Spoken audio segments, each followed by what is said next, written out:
Bueno, bueno, ahí estamos. Bueno, bienvenidos a una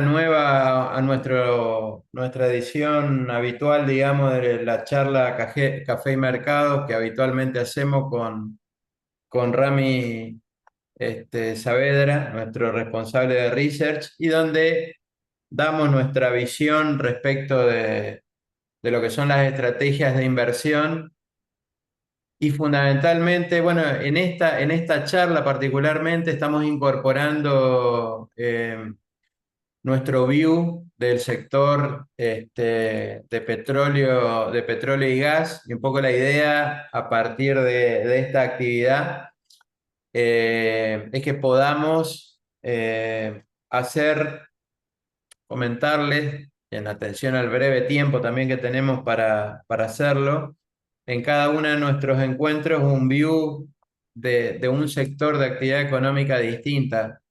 Eh, Nos pareció interesante, sobre todo, arrancar con el sector de petróleo y gas en un contexto donde el precio del petróleo, digamos, presenta escenarios no tan buenos, digamos, y, y en un contexto donde Argentina, digamos, tiene muchísimas expectativas puestas en este sector, digamos. Así que bueno, sin más, los presento a Ramiro, nuestro responsable de Research, que va a empezar con la disertación. Rami, ¿cómo andás? Buenos días. Hola Julio, ¿qué tal? Buenos días. Saludos, buenos días a todos y a todas también las que están presentes. Gracias por la presentación, Julio. ¿Me confirmás antes que de arrancar si se ve Sí, se ve, correctamente? Estoy está perfecto. corriendo bien, parece Sí, sí. perfecto. Em, Como bien nos adelantó un poco Julio, la intención de esta charla, más allá de los comentarios que podemos hacer sobre carteras recomendadas y qué estamos viendo desde la parte de research dentro de lo que es la BCCH, nos pareció pertinente poder hacer un análisis un poquito más detallado de lo que es el sector petróleo y gas. Bien. Atendiendo algunas consultas puntuales que tuvimos de feedback que tuvimos en ediciones anteriores de Café y Mercado, nos pareció que estaba bueno poder entrar un poquito en detalle. No va a ser una clase exhaustiva ni mucho menos del sector, pero sí vamos a presentar algunos puntos que consideramos útiles y relevantes para poder tomar decisiones de inversión dentro de activos relacionados con el sector de petróleo y de gas. Bien, tanto sea para la parte de renta variable. Sabrán ustedes que hay algunas acciones puntuales que tienen mucha relación con estos commodities, como así también algunos instrumentos de renta fija, bien, puntualmente obligaciones negociables también de algunas empresas que comparten también acciones de la renta variable, como así también algunas empresas que solamente emiten deuda empresarial, digamos, o sea, obligaciones negociables en dólares. Bien, eso va a ser la primera parte. Y la segunda parte, vamos a hacer un repaso de las carteras nuevamente que recomendamos o que sugerimos desde el área de research de la bolsa, según perfil de riesgo, según moneda de operación, según horizonte temporal, etcétera. Bien. Em, para arrancar un poquito con lo que es, vamos a hacer una pequeña intro conceptual, no, de vuelta, no va a ser nada muy detallado, pero sí algunos conceptos importantes, algunos puntos relevantes para saber dónde estamos parados dentro de lo que es el área de petróleo, puntualmente. Bien, sabemos que ya hace un par de años, largos ya, que el concepto de vaca muerta se toma cada vez más relevante dentro de una estrategia de inversión y de desarrollo productivo dentro de nuestro país. Fíjense que uno menciona vaca muerta en términos generales como reserva top de hidrocarburos, pero fíjense que no es solamente el área neuquina, el área de la cuenca neuquina, el sector donde más se ubican las reservas de hidrocarburos, aunque sí es la más importante, pero por ejemplo tenemos dentro de lo que es la cuenca del Golfo San Jorge puntualmente, donde hay algunas empresas puntuales, las cuales vamos a mencionar más adelante, que tienen su base de operaciones o puntos relevantes donde invierten estas empresas, donde también se encuentra entre ambas, tenemos el 85% del total de petróleo conocido hasta ahora. Fíjense que estos datos se actualizan permanentemente. Bien sabrán que periódicamente hay descubrimientos o se invierte en nuevos pozos donde uno supone de que tienen mayores reservas de este commodity, ¿no? Eh, pero, ¿qué pasa?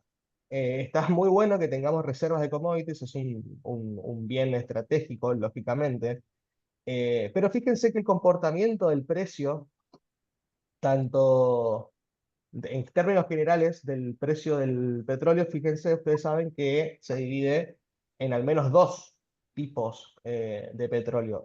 Tenemos el WTI y tenemos el Brent. ¿Bien? ¿Qué diferencia hay entre ambos?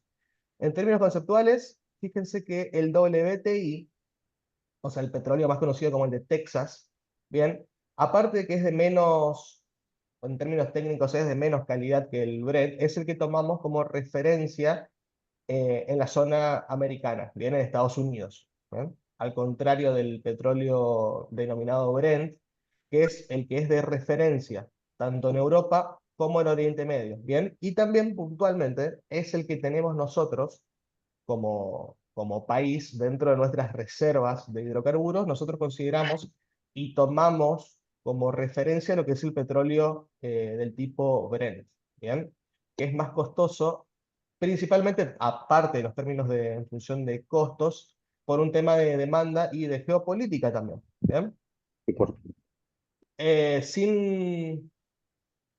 Sin perder referencia a estos temas, fíjese que el comportamiento del petróleo, del precio del petróleo para ambos mercados, fíjense que viene, en el mejor de los casos, viene una tendencia lateral o incluso bajista desde al menos 2024. Fíjense que estábamos con el caso del WTI, que es el gráfico superior, perdón, fíjense que estábamos en torno a los $100, $90, y ahora actualmente está alrededor de los $60 el barril de petróleo, lo mismo para el caso del petróleo del tipo Brent. Bien, esta baja del precio, vamos a comentar más adelante por qué causas, qué produce esta baja, pero eh, por lógica, un precio menor del commodity va a impactar en contra de los proyectos de inversión con este commodity, ¿no es cierto? No es lo mismo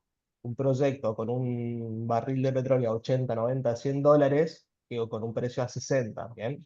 Los números de un futuro proyecto de inversión pueden llegar a no cerrar si el precio del barril sigue cayendo. Fíjese en el caso del Brent, que es el gráfico de abajo, como la tendencia es bastante negativa. Bien, fíjese que estuvo rondando entre 80 y $90 y actualmente está alrededor de los 60, $65. Bien, ahora, ¿qué proyecciones hay para el precio del commodity a futuro? Fíjese que este gráfico está expresado, es un resumen de encuestas que se hicieron a empresas del sector dentro de lo que es Estados Unidos. Bien, según el tipo también de petróleo, si es shale, si es non-shale, si es del Delaware, etcétera. Pero fíjense qué están respondiendo los responsables de las empresas del sector, que están esperando un precio del petróleo entre los ¿Sí, sí? 59 y los ¿Esta noche? $70. Bien, ahora, este precio puede llegar a ser muy relevante. Bueno, lógicamente no es lo mismo precio del petróleo a $60, $59, que a 70. Bien, este precio de venta del barril de petróleo se torna súper relevante para los proyectos de inversión, porque pueden llegar a cerrar o a no cerrar según el precio del dólar se mueva desde $59, que es el resultado de una encuesta acá, hasta los 70.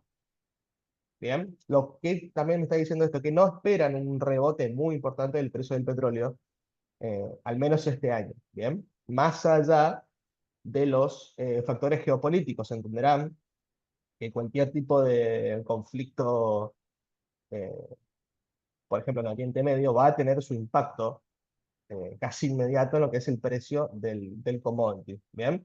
Pero en términos generales, si no ocurre ningún suceso extraordinario, este es el rango de precio eh, que los responsables, que los directivos de las empresas del sector en Estados Unidos esperan para este año. Entonces, surge una pregunta muy relevante, que es la de saber a qué precio deja de ser negocio el descubrimiento, la perforación o la inversión en proyectos dentro de nuestro país. ¿Bien?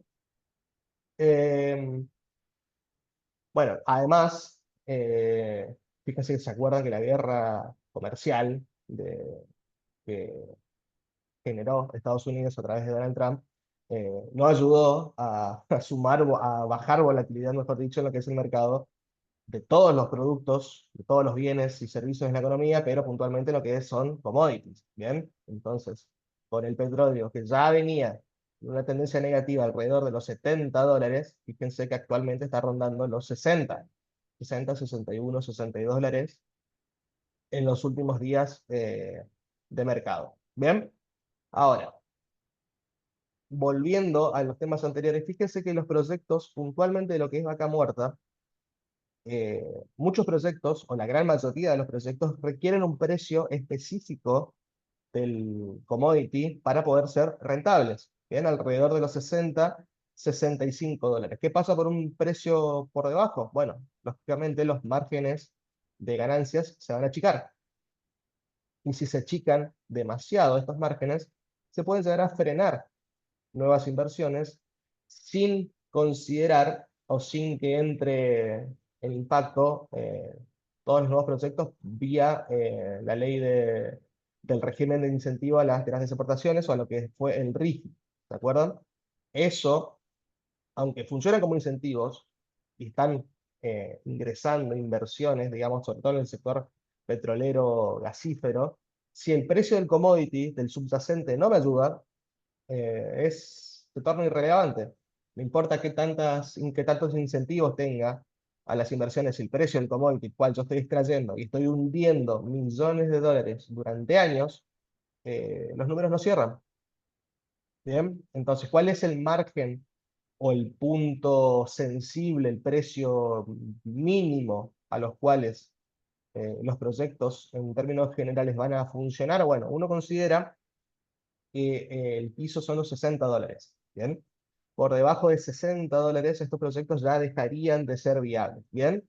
Los cuales, y vuelvo para atrás, si las empresas están considerando que observan un precio mínimo de $59 para lo que es este año, bueno, estamos ahí al límite.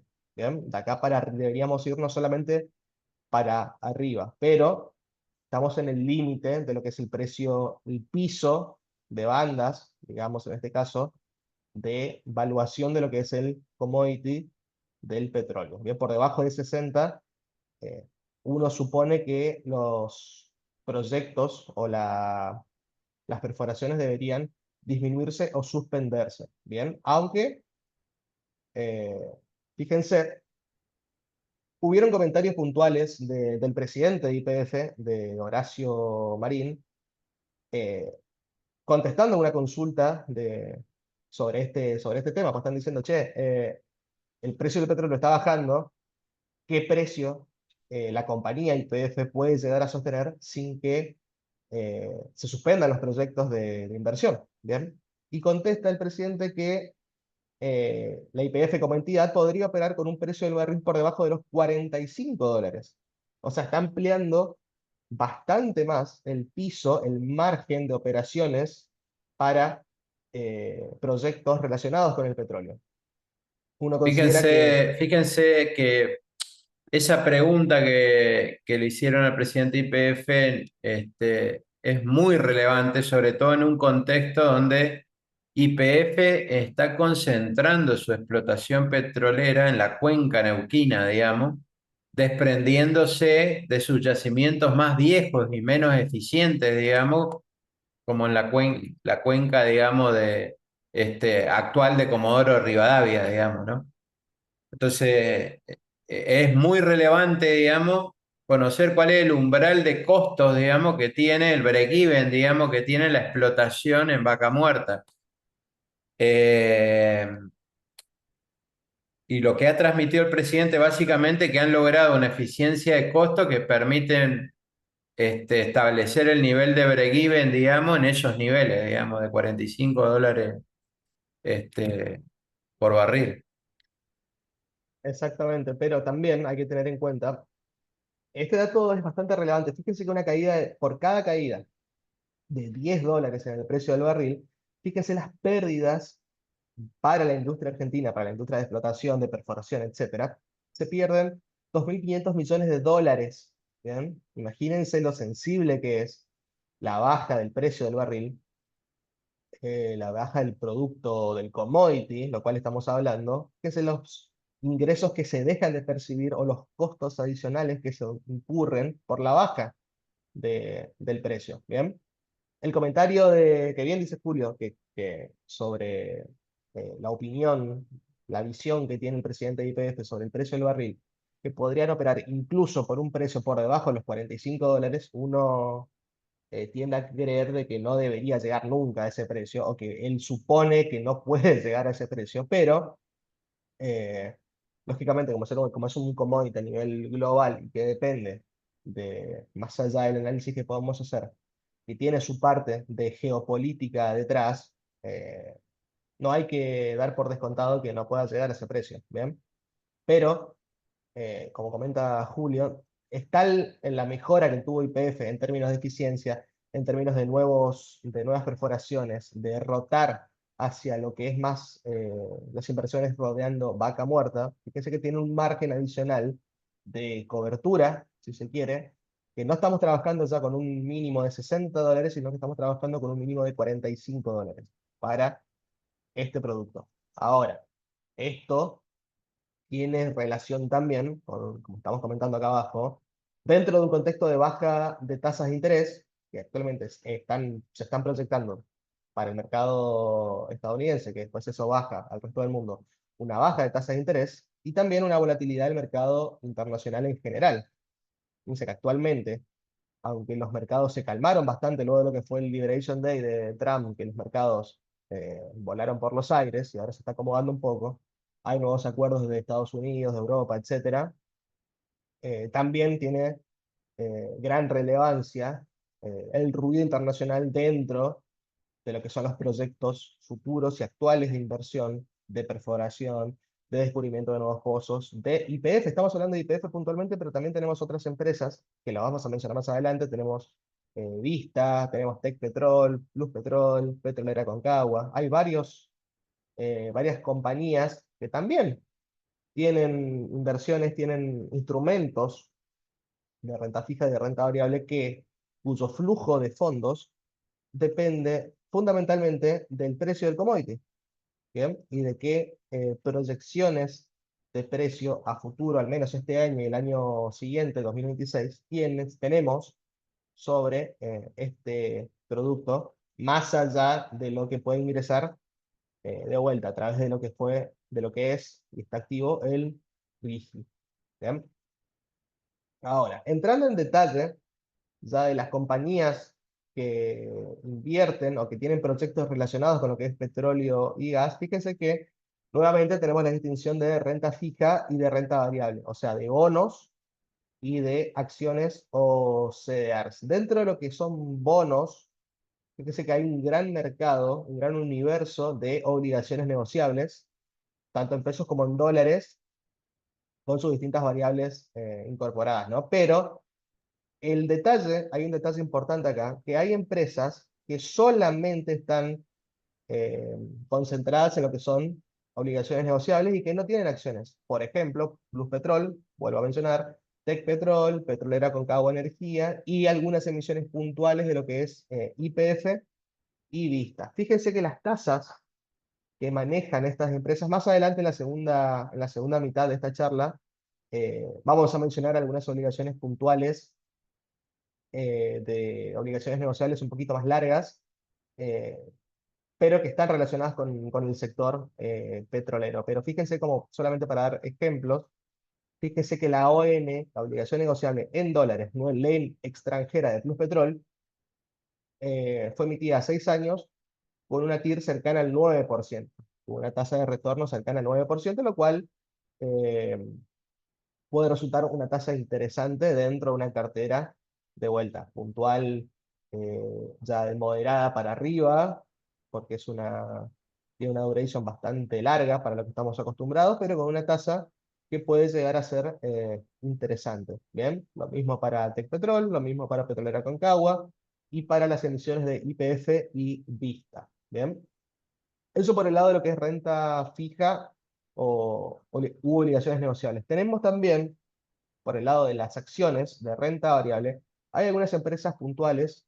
que se pueden adquirir vía acción o vía CDR, como por ejemplo las que mencioné anteriormente, YPF, Vista, pero también tenemos como empresas más conocidas, tenemos lo que es PBR, lo que es Petrobras, la empresa brasilera, y también tenemos Geopark, ¿bien? Que también está relacionada con el sector, aunque también dentro del universo de CDRs que manejan un poco menos de volumen, bien, pero que son empresas conocidas, por ejemplo, BP, Chevron, Equinor, Occidental Petroleum, Total Energies, Exxon, etcétera, que son también empresas que pueden llegar a ser eh, posibles de invertir, aunque más adelante vamos a ver un poquito de cómo le está yendo a estas empresas puntuales, pero también son alternativas dentro de lo que es renta variable, de lo que son CDRs, en este caso, que también son alternativas si uno se quiere cubrir ante movimientos del petróleo, por ejemplo, estas empresas pueden llegar a ser eh, opción de compra. Ahora, ¿qué pasa? Volvemos a lo mismo, el precio del petróleo viene cayéndose en lo que va de del último par de años, digamos. Entonces, lógicamente, estas acciones, estos activos cuyo negocio dependen fundamentalmente del precio del commodity, lógicamente van a acompañar esta baja. Fíjense que, por ejemplo, el caso de Geopark, bueno, todas las empresas, casi todos los CDRs, tuvieron bajas muy relevantes en dólares. Bien, fíjense que, por ejemplo, Geopark, que operaba en lo que era abril del 24, operaba alrededor de los $10, actualmente, al día de ayer, cerró rondando los $7. Bien, fíjense que es una baja más del 30% en moneda dura. Bien, lo mismo con BP, lo mismo con Chevron, con Equinor, con Occidental Petroleum, con PBR. Fíjense que son caídas muy importantes. En la caída mínima, fíjense que es 18% en dólares. Reitero esto, no son pesos, son dólares.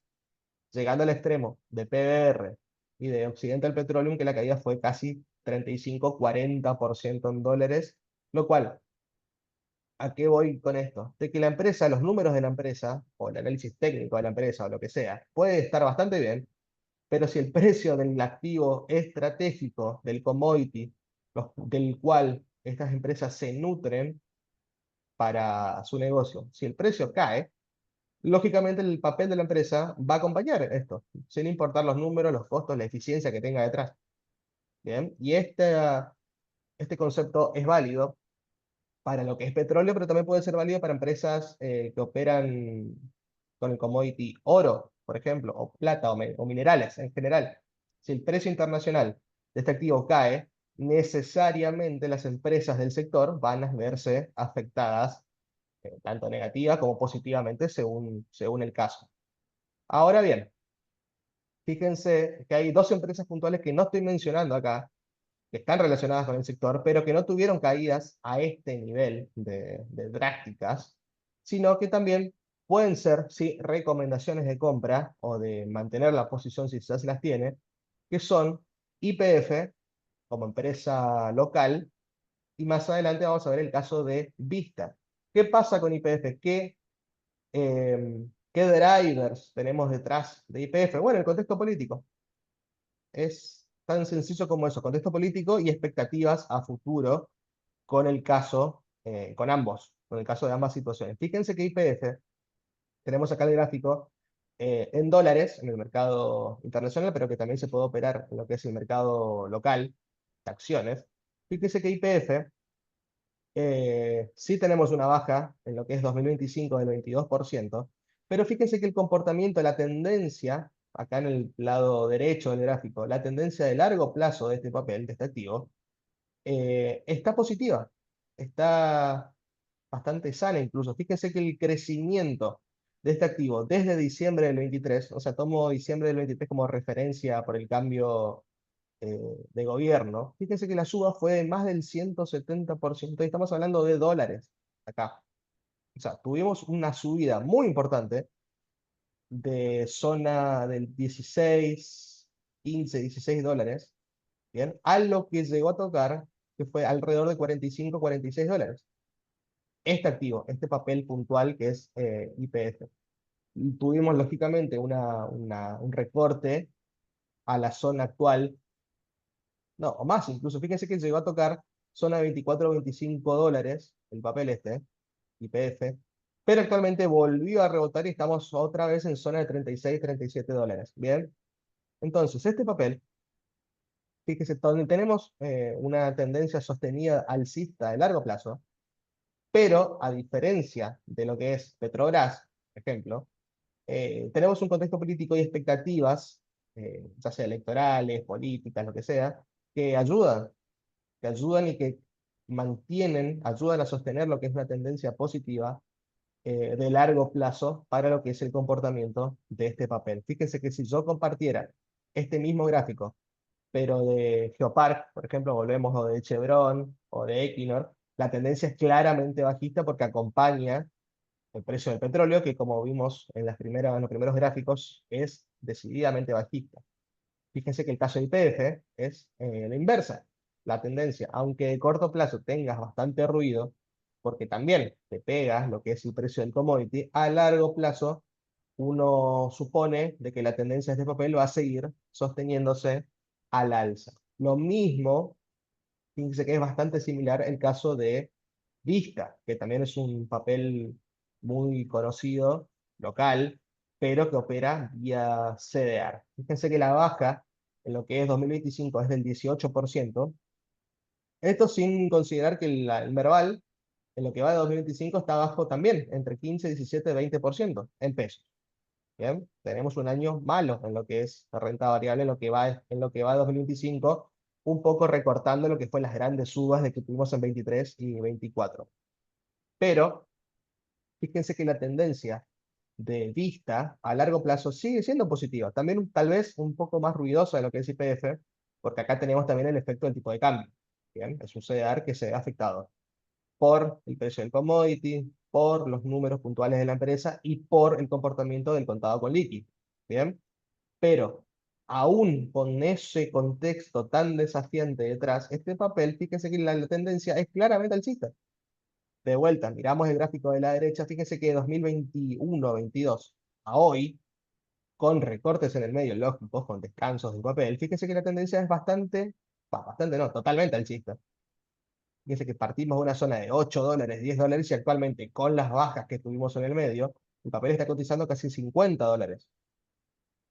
¿Bien? Lo cual, en un contexto recontra desafiante, tanto contexto internacional como local, políticos, geopolíticos, guerras, el comportamiento, caída del commodity, etcétera, fíjese lo sólido que fue este papel en el largo plazo. ¿Bien? Y se explica, de vuelta, contexto político y expectativas a futuro con respecto a estos dos papeles. Fíjese que también la suba de vista en lo que es 2023 es del 75, un poquito más incluso, por ciento en dólares. Siempre estamos hablando de dólares acá, lo cual es un rendimiento súper elevado contra cualquier alternativa en dólares que nosotros pongamos sobre la mesa. ¿Bien?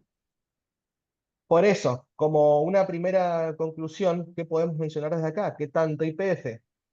Este es el ticker, ¿no? YPFD es el ticker de la acción. Como vista, que el ticker es BIST, pueden ser recomendaciones para mantener en una cartera, de compra o de mantener en cartera, Lógicamente, teniendo en cuenta lo que es la cartera, el armado de la cartera, qué horizonte temporal manejamos, qué perfil de riesgo manejamos, que lo vamos a ver más adelante, qué porcentajes de renta fija, renta variable tenemos dentro de una cartera, pero pueden ser opciones muy válidas, por lo que comentamos anteriormente, para una cartera. Bien, entonces, dentro de lo que es acciones, volvemos YPF y Vista, con estos son los tickers YPFD y VIST, y dentro de lo que son obligaciones negociables, ley extranjera, lo cual funciona como un aliciente para la compra de estos activos. Fíjense que son los tickers de Vista, que es BSTD, BSCTD, y los tickers de IPF, fíjense que son los vencimientos en 2033 y 2029.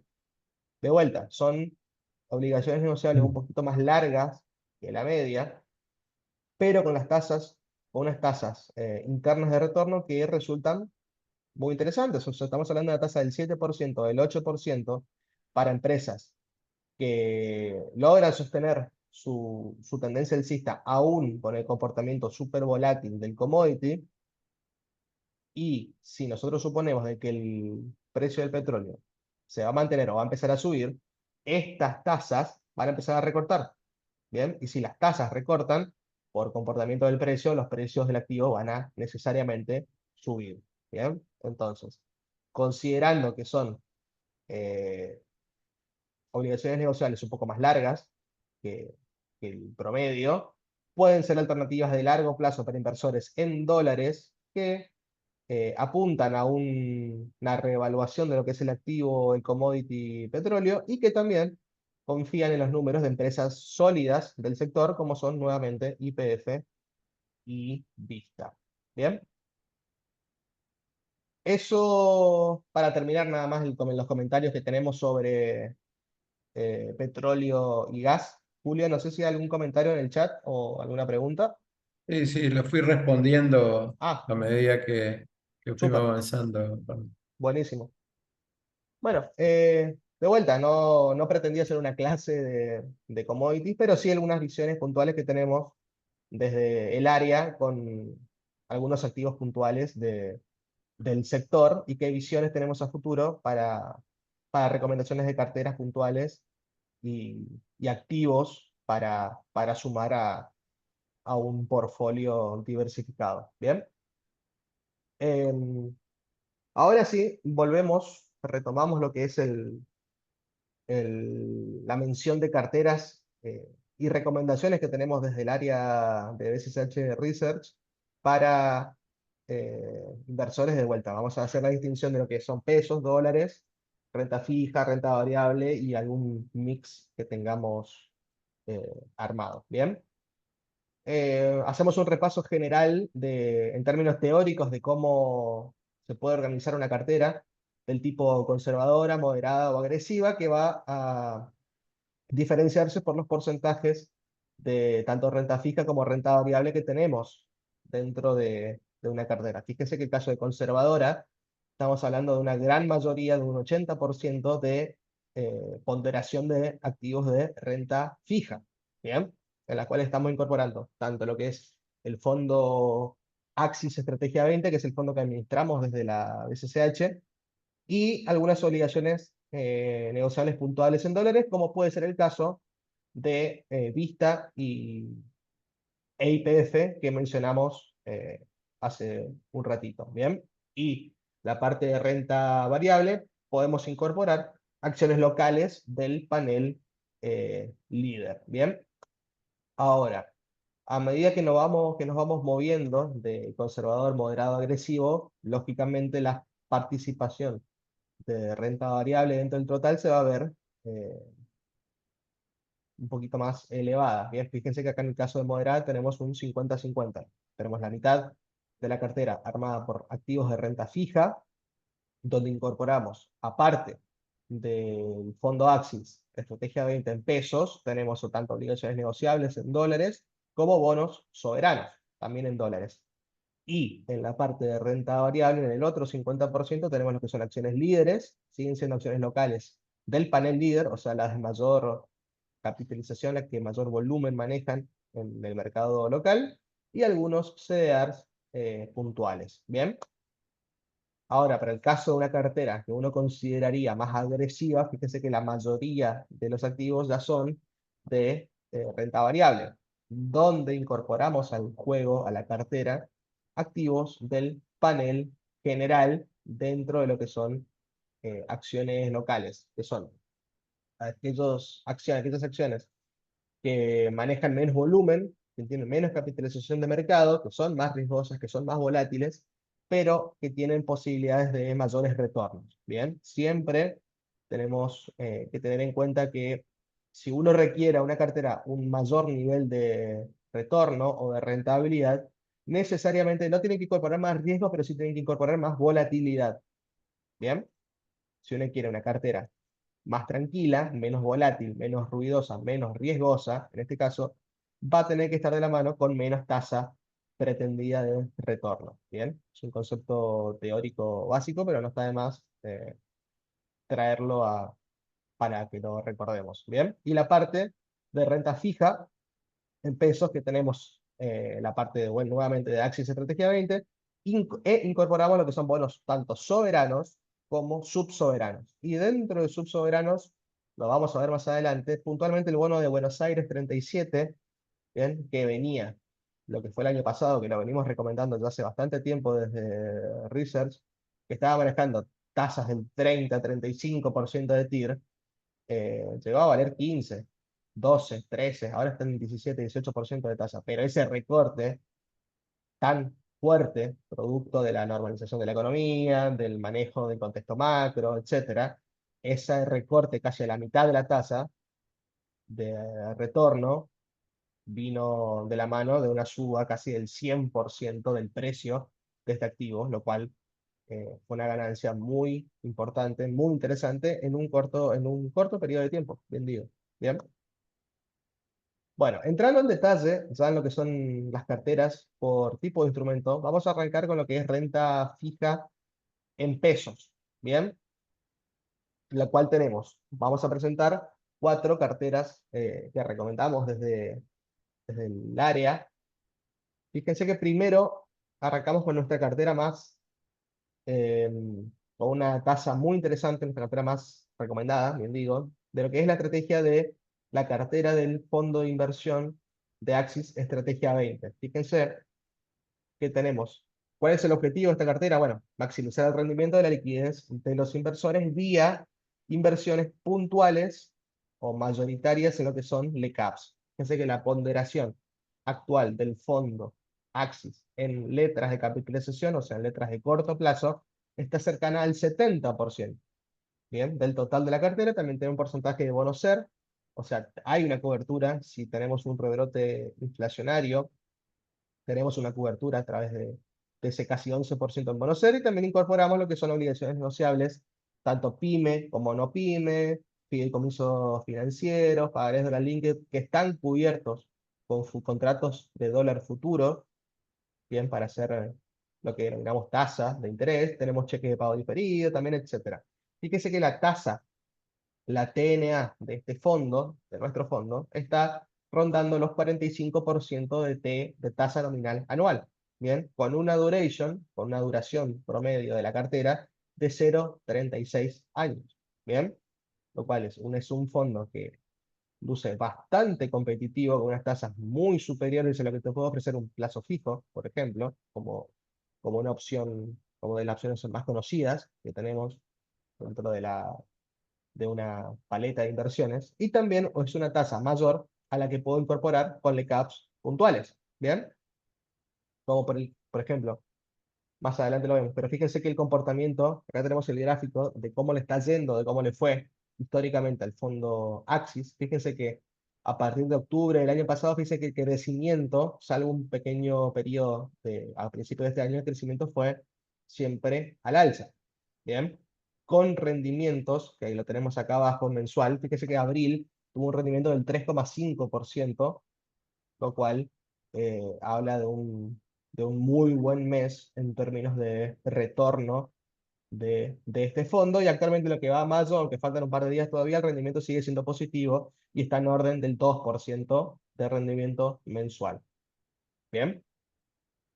lo cual, de vuelta, si lo comparamos contra un plazo fijo, por ejemplo, siguen siendo retornos eh, superiores a lo que se puede obtener con una inversión de ese tipo más conservador. ¿Bien?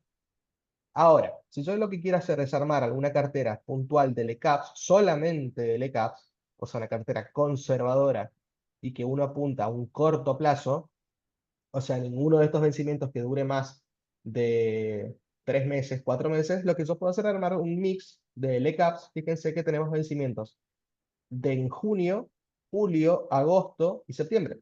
¿Bien? Entonces yo armo una cartera con un 25% del monto invertido en estos instrumentos. Fíjense que tengo ingresos, nuevamente, en junio, julio, agosto y septiembre, con una TIR, con una tasa promedio ponderada de un poquito menos del 35%. ¿Bien? Con una duration de 0,16 meses, años, perdón. Entonces, si yo comparo esa tasa, vuelvo para atrás, esa tasa con lo que puede obtener con la tasa del fondo Axis, fíjense que es una tasa 10 puntos inferior, fíjense 34 contra 44 y 45, pero también como punto a favor puedo tener que es una duration bastante menor. Bien, estamos hablando de 0,16 contra 0,36 del fondo, pero que también eh, es un elemento a tener en cuenta. Uno como inversor siempre buscaría la mayor tasa, ¿no? Pero eh, son decisiones de cartera de cada uno, ¿no? También lo que podemos hacer es armar una selección de lo que son bond caps, o sea, letras de capitalización, pero con un plazo un poquito más largo de tiempo. Fíjense que en este caso, lo que tenemos armado son letras o son bonos de capitalización con vencimiento en diciembre, enero y febrero, ¿bien? Del 2026.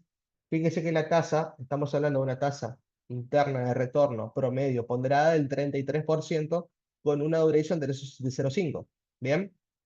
Ahora, ¿con qué supuesto nosotros estamos trabajando acá? Bueno, si uno supone de que las tasas de interés van a ir convergiendo a la baja, o sea, van a haber bajas de tasas de interés, tanto las tasas de interés de referencia como también más adelante las tasas de precios fijos, a uno le puede resultar interesante fijar ya tasas de rendimiento, aunque sean bajas, aunque uno las considere hoy bajas, si estas tasas van a caer a lo largo del tiempo, las tasas de retorno necesariamente van a acompañar a esa baja. Bien, entonces lo que hoy puede ser 33%, en un par de semanas o en un par de meses puede llegar a ser 30, 28, 27, 25, no lo sé, pero puede ser una tasa menor. Entonces, acá sí, a uno le puede resultar conveniente, aunque sea una tasa inferior a la LECAP, puede llegar a convenir fijar tasa de retorno a largo plazo. Digamos, largo plazo estamos hablando acá de enero, febrero del 26. O sea, es largo plazo para los estándares argentinos, pero en términos normales es súper corto plazo. Pero, de vuelta, puede resultar interesante para algunas carteras o para alguna parte de las carteras fijar una tasa de interés eh, en el orden del 33%, como es este caso. Ahora, si lo que yo quiero es cubrirme puntualmente contra la inflación, fíjese que lo que fue la inflación del dato de febrero, marzo, abril, fíjense que venimos con una inflación al alza, ¿bien? Entonces, esta cartera, que es un mix de cheques de pago diferido, instrumentos de pago diferido, y de instrumentos de bonos atados a la inflación, que corrigen, que se comportan de la mano con la inflación. Fíjense que acá tenemos una combinación de instrumentos con bonos SER. Acá sí son más largos, fíjense que estamos hablando de un bono SER con vencimiento en 2026 y vencimiento en 2027, pero que tenemos una tasa del 20,7% sin contar la inflación en el medio. ¿Bien? Entonces, si yo, por ejemplo, vamos a ver el caso del bono SER 2026. Está manejando una tasa de retorno del casi 10%, ¿bien? 9,8. Pero a esta tasa nosotros tenemos que incorporar lo que es el comportamiento de la inflación en este periodo. ¿Bien? O sea, es tasa de interés más SER, o sea, más el comportamiento de la inflación. Y si consideramos que el último dato del relevamiento de expectativas del mercado que consulta el central a distintas consultoras, universidades, instituciones, fíjese que están trabajando con un supuesto de inflación de casi 32% para 2025. ¿Bien? Y esta tasa, aunque uno supone que va a converger a la baja, esta tasa viene subiendo en los últimos meses por lo que fue el comportamiento de la inflación en los últimos meses. ¿Bien? Uno ya está viendo datos para lo que es el cierre, para el dato de mayo de inflación, que va a ir a la baja en comparación de lo que fue el 3,7 y 2,8 de los días, de los meses anteriores. ¿Bien? Pero si uno supone, si uno se quiere cubrir contra la inflación, esta cartera puntual puede ser una buena alternativa si uno supone que la inflación va a rebrotarse nuevamente, más aún en periodo electoral, aunque esto está totalmente en contra de lo que uno como gobierno, de que lo que el gobierno puede llegar a pretender, ¿no es cierto? Bien, eso por el lado de distintas carteras, distintas recomendaciones, sugerencias que tenemos dentro de lo que es renta fija en pesos. Ahora vamos a pasar un poquito a lo que son renta fija en dólares, ¿bien? También tenemos cuatro alternativas distintas, lo que son, de vuelta en orden, de menos a más duration, ¿bien? Más cortitas a más largas, ¿bien? El instrumento más corto, más seguro, menos volátil, si se quiere, son los pagarés bursátiles hard dollar, ¿bien? Curso de vencimiento. Es inferior a un año, o sea, son 360 días. Fíjense que una tasa, las últimas tasas que estamos operando están en el orden del 7,5, 8, 8,5% en dólares, lo cual, como es un instrumento, uno supone súper seguro, porque es un instrumento que está garantizado por una sociedad de garantía recíproca, o sea, son pagarés de SGR, uno supone que son instrumentos activos de mucha seguridad y un instrumento muy seguro, de corto plazo y con una tasa muy competitiva, muy interesante para un inversor, puede ser una buena alternativa a incorporar una cartera este tipo de instrumentos, ¿bien? Eh, de vuelta, garantizados por una SGR, ¿bien? Ahora, si yo lo que quiero es buscar más rendimiento, de vuelta, de la mano con mayor volatilidad y a un mayor plazo de tiempo, fíjese que podemos armar, para un ejemplo, una cartera de 2027.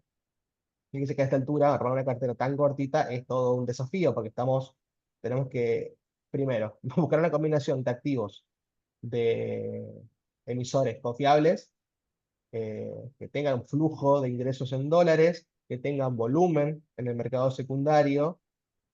Sabrán ustedes, o habrán escuchado, estarán atentos a los problemas que tuvo la emisión o el pago de obligaciones negociables de algunas empresas puntuales, en lo que fue, por ejemplo, Celulosa, Generación Mediterránea, GEMSA.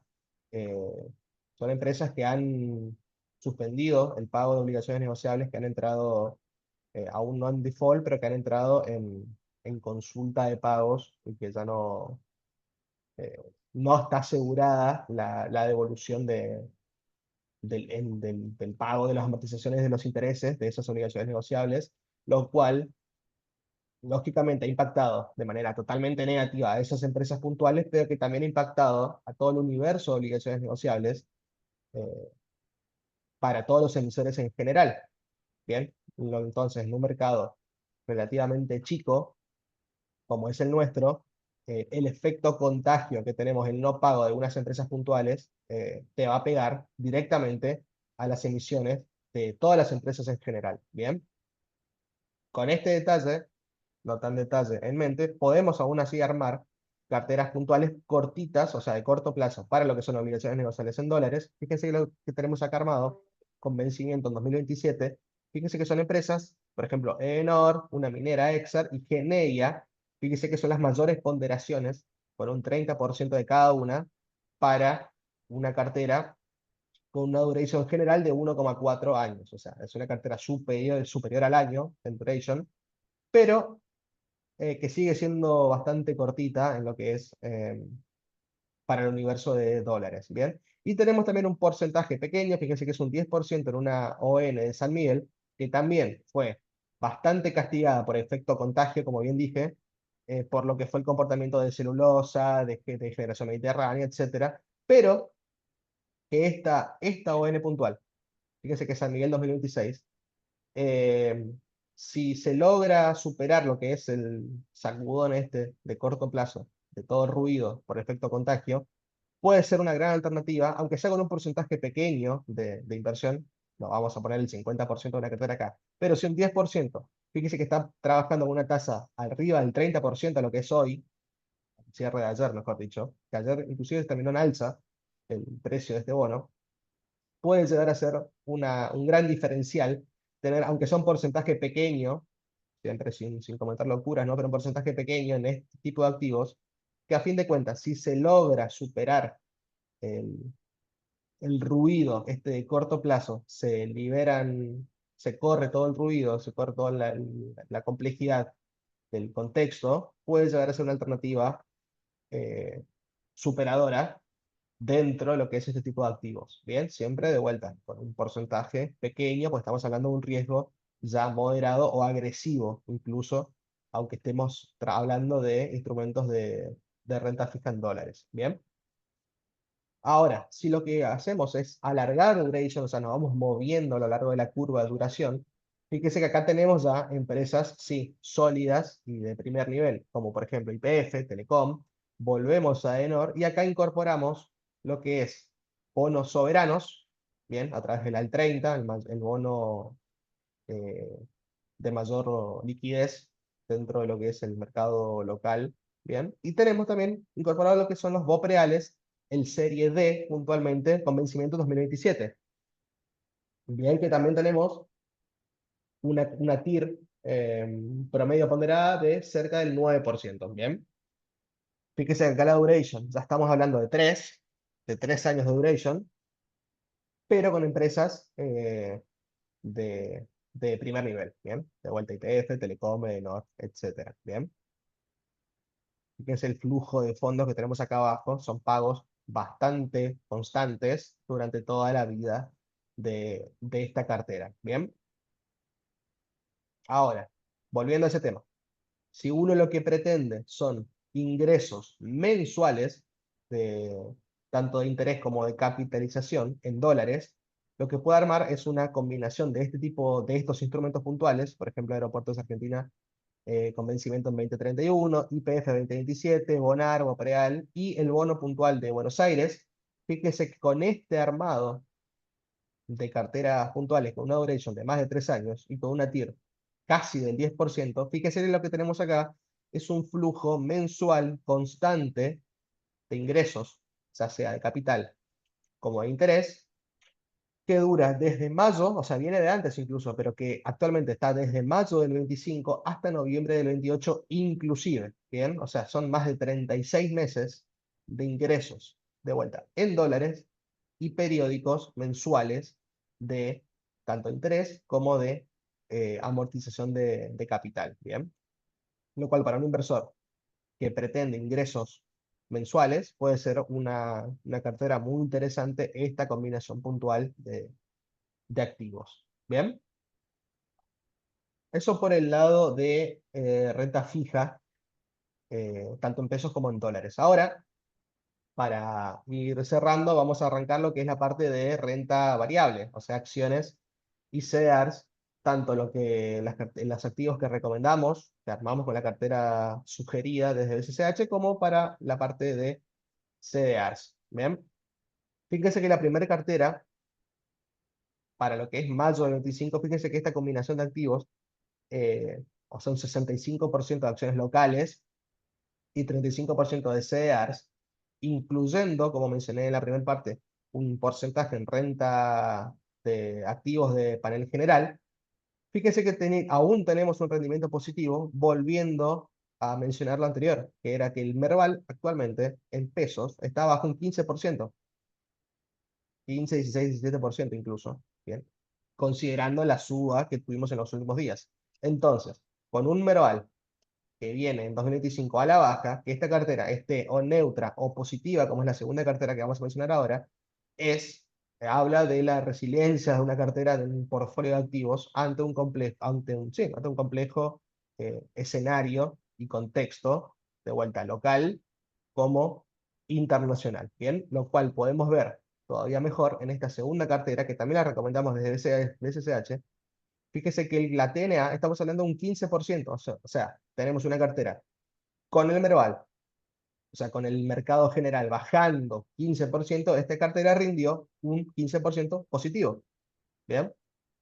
Fíjense que puntualmente los activos de la acción del panel líder, bien digo, de transportadora del gas del sur, fíjense que estamos hablando de gas otra vez, y de Banco Macro, fíjense que el rendimiento en lo que va desde que incorporamos estos activos a la cartera, fíjense que estamos en el orden del 20-30% en pesos, lógicamente, pero el rendimiento general de esta cartera es bastante positivo, dado en consideración el contexto de baja del Merval en términos generales. Bien, ahora, eso por el lado de activos de las carteras recomendadas por SSH. Ahora, si lo que yo quiero es del mismo modo que hablamos en la parte de renta fija de ingresos en dólares, podemos armar algo muy similar con el mismo concepto de ingresos en dólares vía dividendos, pero con CDRs. Bien, fíjense que esta combinación de activos, Pfizer, JP Morgan, la Barrick Gold, que antes era Gold, ahora cambió la denominación y es Barrick Mining, McDonald's y Coca, fíjense que con esta combinación puntual de CEDARs, tenemos de manera mensual ingresos vía dividendos, ¿bien? Y los dividendos de los CEDARs, recuerden que son en dólares. Uno entra con estos activos en pesos y percibe dólares de dividendos, ¿bien? Entonces acá el ingreso que tenemos con estos activos son, bueno, primero por el comportamiento del precio en pesos del activo. Fíjense que en lo que fue la última semana, esta cartera subió un 3%. Acá tenemos de la mano el comportamiento del subyacente y el comportamiento del contado con liqui. Bien, eso hay que tener en cuenta. Pero, aún así, esta cartera subió en pesos, casi, bueno, casi arriba del 3% la semana pasada, y también tenemos un segundo, una segunda vía de ingresos a través de los dividendos. En este caso son en dólares, entonces tenemos ingresos en pesos, ganancia en pesos por el comportamiento del activo, e ingresos en dólares vía dividendos de vuelta, que son en moneda dura dentro de sus comitentes, cuando cada uno de los activos estos pague dividendos. Fíjense que acá tenemos un calendario estimado de pagos de dividendos. Fíjense que estamos en mayo, bueno, mayo ya pagaron estos, pero en junio, fíjense que tenemos proyectados ingresos de dividendos de las empresas Coca y de McDonald's. Bien, lo mismo en julio, agosto, septiembre, etcétera. Entonces tenemos un calendario previsto de ingresos en dólares, además del comportamiento del precio del activo, del CDR, en pesos. ¿Bien?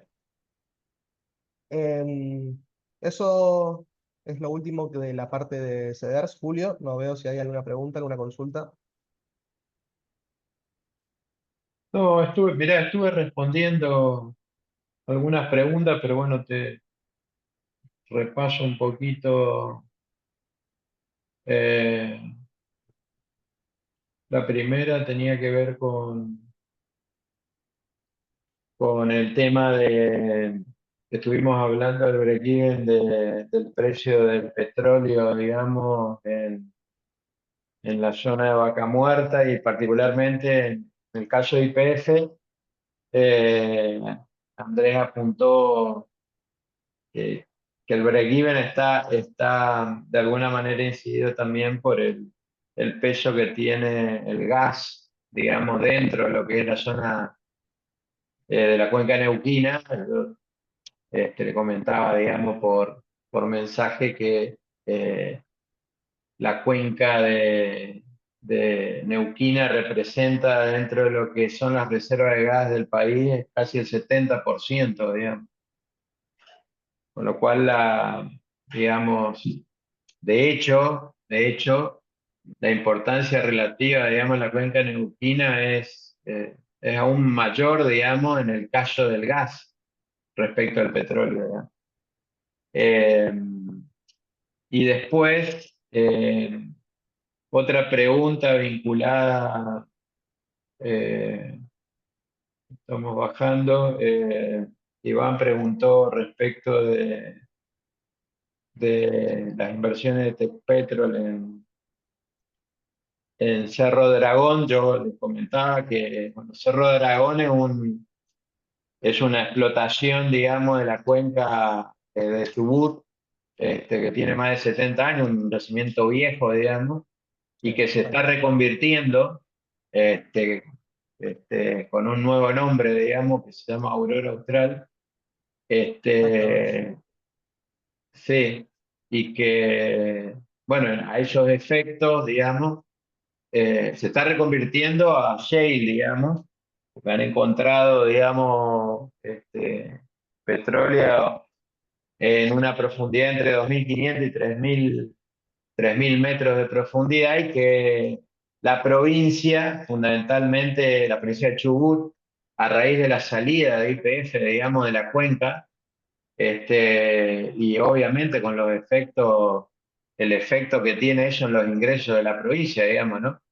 Sí, Redujo las regalías petroleras al 9%, digamos, en la provincia, como para generar incentivos para, bueno, que haya inversiones, digamos, en la provincia. Eh, bueno, después preguntan respecto de SAMI, específicamente de la ON. sí. Estaba justo en ese momento cuando me consultaste esto, Rami. Me comentaba que Sami, San Miguel, tuvo un primer trimestre, un balance trimestral con una pérdida importante y no gustó, digamos. No sé si vos tenés para apuntar este, alguna cuestión específica ahí, Rami, respecto Sí, de la tema, empresa. tema San Miguel, hay que hacer una distinción importante entre lo que es SAMI, bueno, SAMI balance, lo que comentó Julio recién, pero hay que hacer una distinción entre lo que es SAMI acción, o sea, el instrumento de renta variable, SAMI, del panel general, de lo que es SAMI renta fija, SAMI obligación negociable. El papel, el activo SAMI renta variable viene haciéndose pelota en lo que son los últimos meses, todo lo que es de 2025. SAMI viene una tendencia claramente negativa y la cotización del activo viene bajando consistentemente la acción SAMI. Ahora, por el modelo de negocio que tiene la empresa en general y por las emisiones importantes que tiene de renta fija de obligaciones negociables, puntualmente, ahora el mes que viene, el activo, a ver, volvemos. Sami tiene toda una paleta de obligaciones negociables, Ujú. algunas incluso que vence, hay una puntual que vence el mes que viene, que también sufrió lo que es el contexto desafiante de producto de los defaults, digamos, teóricos de celulosa, de generación mediterránea, GEMSA, MSI también está con problemas, pero estamos hablando de negocios. Fíjense que no tiene ninguna relación con la empresa Sami. Fíjense que las exportaciones de productos de Sami al exterior no tienen nada que ver con servicios eléctricos, servicios de distribución de energía que tienen las empresas que mencioné anteriormente. Entonces, estos activos, o sea, todas las obligaciones negociables, salvo las más largas, y salvo lo que es, o sea, las ligas mayores, o sea, YPF, Vista, Edenor, las más largas, se vieron afectadas. ¿Bien? ¿Por qué? Por un efecto contagio. O sea, hubo tal ruido, fue tal la debacle de celulosa, que también de vuelta, con un papel, con un activo eh, de tendencia claramente negativa, tanto en acciones y con un default en bonos, que no, que no veo que vuelvan al mercado de deuda voluntaria por un tiempo largo. Pero ese comportamiento de esos activos no tiene relación con SAMI. O sea, el negocio son totalmente distintos. Y aún así, de vuelta, como lo comenté hace un ratito, si logran superar el ruido de corto plazo, porque una venta, un desarme de posiciones de obligaciones negociables en toda la curva, ¿bien? Todas las tasas se fueron para arriba, ¿bien? Algunas empresas sostuvieron mayor en mayor medida la posición por la duration, ¿bien? Pero estos vencimientos que son más cortitos, eh, tanto SAMI 2025, que es la que vence el mes que viene, como SAMI 2026, de vuelta, si logran superar este contexto de corto plazo, yo creo que como son negocios totalmente distintos, lógicamente los números de la empresa van a tener que ser revisados y van a tener que entrar en una senda de eficiencia y de menores costos y de mayor volumen de ingresos, etcétera. Esto va por otro lado. Pero si de vuelta logran superar los desafíos, creo que puede ser, aunque es de vuelta con un porcentaje pequeño de la cartera, no hay que comentar locuras en estas cosas, pero puede llegar a ser un diferencial importante si la empresa logra superar este ruido de corto plazo. ¿Bien? Sobre todo con la SAMI más cortita, con la que vence el mes que viene, esto sí digo. Pero con esta puntual también puede ser una oportunidad no es apto para corazones débiles, pero sí puede ser un diferencial importante para una cartera de vuelta arriesgada dentro de lo que es ONs en dólares, ¿no? Bueno. Julio, no sé si hay algún otro comentario. No, no estoy viendo, a ver si hay algún otro comentario. Eh,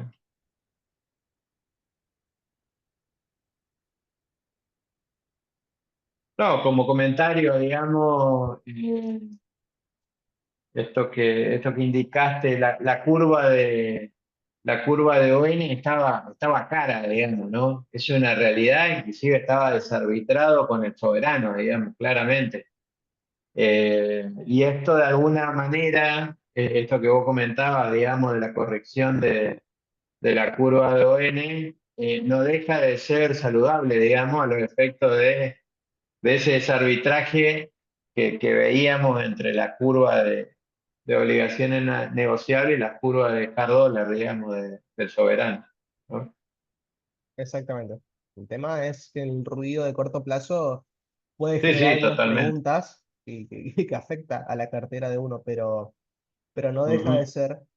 O sea, pasamos de una época con una emisión te diría, casi sin control de obligaciones negociables, y ahora vemos las consecuencias, ¿no? O sea, tenemos que el nuevo contexto macro, donde se requiere un manejo súper eficiente de los números de cada una de las empresas, y si no están finos con el roleo de deuda, eh, pasa lo que pasa. Celulosa se detonó, Gemsa se detonó, ni siquiera por un tema de falta de solvencia, sino porque no lograron rolear su deuda. Es un tema de liquidez, es un tema de descalce de Ujú. plazos. Entonces hay que Sí, tener en sí. cuenta el nuevo análisis, el nuevo contexto en el que estamos, donde no se puede emitir a cualquier precio.